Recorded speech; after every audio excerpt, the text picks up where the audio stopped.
हमारे अगले टॉपिक का नाम है finding E/m value for an electron, यानी इलेक्ट्रॉन के चार्ज टू मास रेशो को हमने फाइंड आउट करना है। इसको हम लिंक करेंगे अपने प्रीवियस टॉपिक के साथ, motion of charge particle in a magnetic field.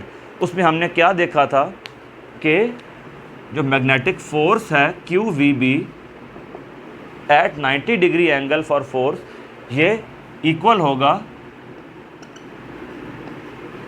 mv²/r के।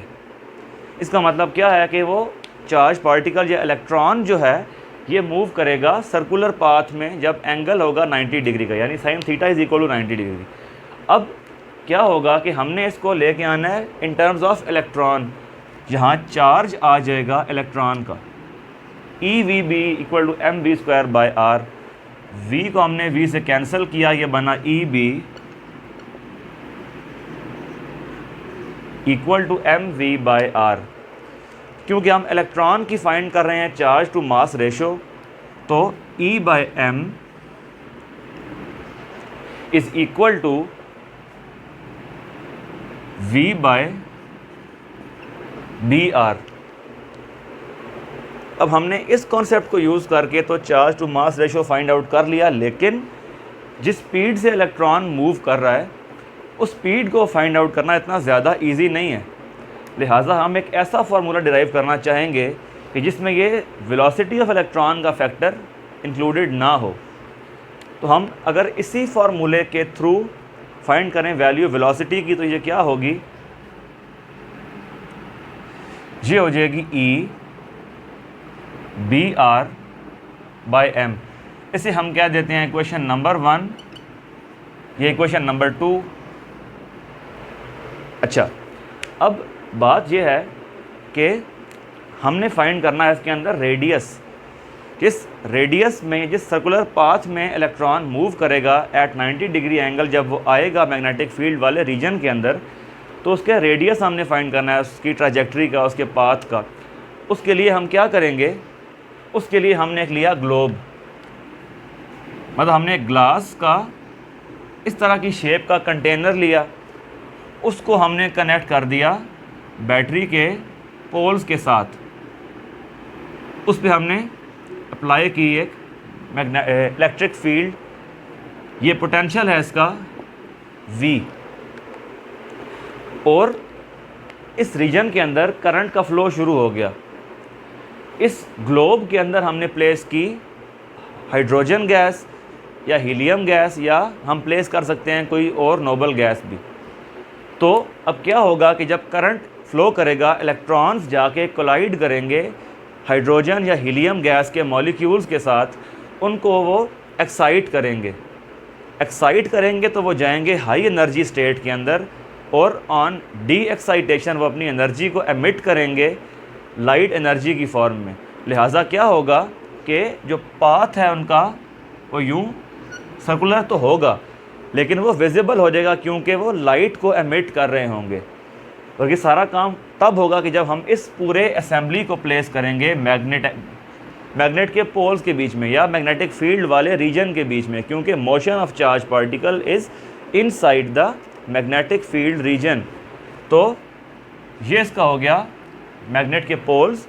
उसमें हमने इस पूरी असेंबली को प्लेस कर दिया ग्लोब के अंदर नोबल गैस हाइड्रोजन या हीलियम, उसे हमने कनेक्ट किया पोटेंशियल सोर्स के साथ, करंट का फ्लो हुआ, इलेक्ट्रॉन्स जाके कोलाइड किए नोबल गैस के मॉलिक्यूल्स के साथ, वो एक्साइट होने के बाद डी एक्साइट हुए, उन्होंने लाइट एमिट की, उससे जो पाथ है मोशन का ये विजिबल हो गया। इससे हम इसका रेडियस फाइंड आउट कर सकते हैं। अब आती है बारी फार्मूला की। फार्मूला क्या होगा, आपने पढ़ा है V is equal to W/Q। यहाँ क्योंकि हम बात कर रहे हैं इलेक्ट्रॉन्स की, लिहाजा W/E।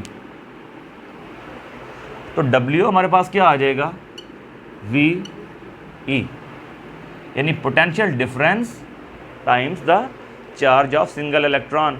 और क्योंकि ये इलेक्ट्रॉन्स मूव कर रहे हैं तो इनकी काइनेटिक एनर्जी भी होगी, और ये मूव करें सर्कुलर पाथ में, तो kinetic energy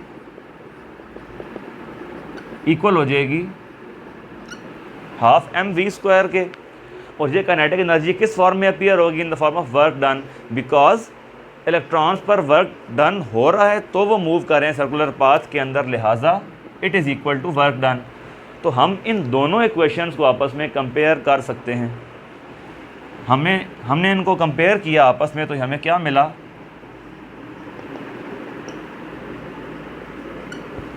half M V square. और हम यहाँ से इस v की वैल्यू को लेंगे, इसे हम पुट करेंगे इस वाली इक्वेशन के अंदर।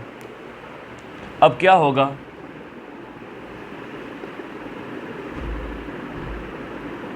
हमने v का स्क्वायर लिया है, क्या बना? e square B square R square.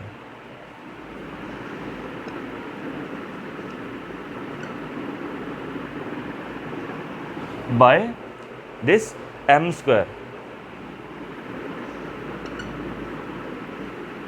अब हमने क्या किया? m को m से कैंसिल किया, e को e से कैंसिल किया। अब क्या होगा हमारे पास?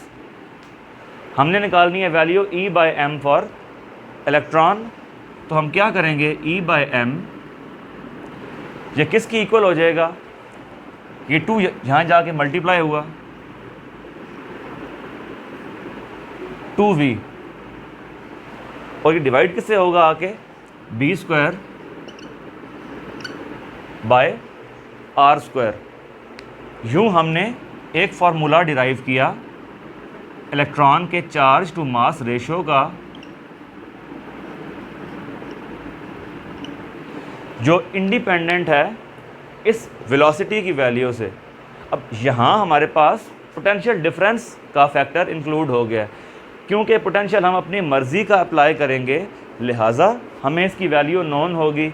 मैग्नेटिक फील्ड हम खुद अप्लाई कर रहे हैं, इसको हम प्लेस कर रहे हैं मैग्नेटिक फील्ड के बीच में, इसकी वैल्यू भी नोन होगी। आर की वैल्यू हम फाइंड आउट कर लेंगे इस मेथड के थ्रू, और हमें ओवरऑल ये सारे के सारे फैक्टर्स पता चल गए। हम इसके थ्रू इलेक्ट्रॉन की चार्ज टू मास रेशो को फाइंड आउट कर लेंगे using same concept of motion of charge particles in a uniform magnetic field.